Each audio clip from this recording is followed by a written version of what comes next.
Well, let's begin with the devastating earthquakes in Myanmar, where a 7.7 quake hit the country. The death toll has risen now to 1,644 people, with over 3,400 injured. As rescue efforts enter a third day, much of the damage is centered on the nation's second largest city, Mandalay. The quake has caused significant damage to buildings, roads and bridges across Myanmar. International assistance from countries including China and India has been ongoing. The United Nations Humanitarian Agency says the critical shortage of medical supplies and damage to communications infrastructure are hindering the emergency response.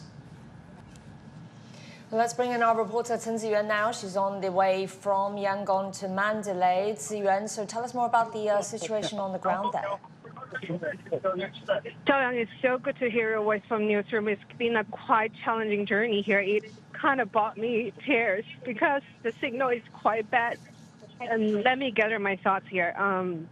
It took us more than 14 hours to get to our destination because the road blockage as well as the road damage caused by the earthquakes. And we also see trees fall in as well as highways are being blocked. So we have to stop by at a local farm. I was trying to send some footage back, but the network is really bad because it's on and off. So the only way that we can communicate is through text message as well as phone calls, and that's why we're connecting through phones now.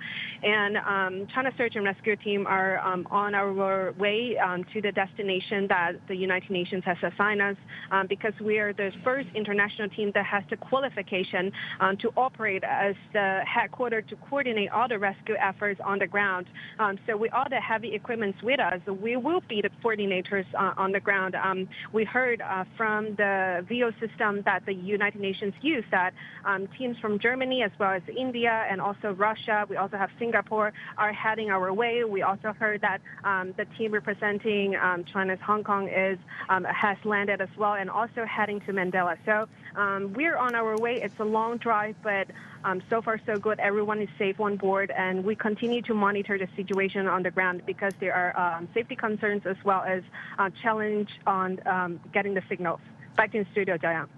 Ziyuan, given the difficulties you're facing with being there, what are you seeing of the search and rescue efforts?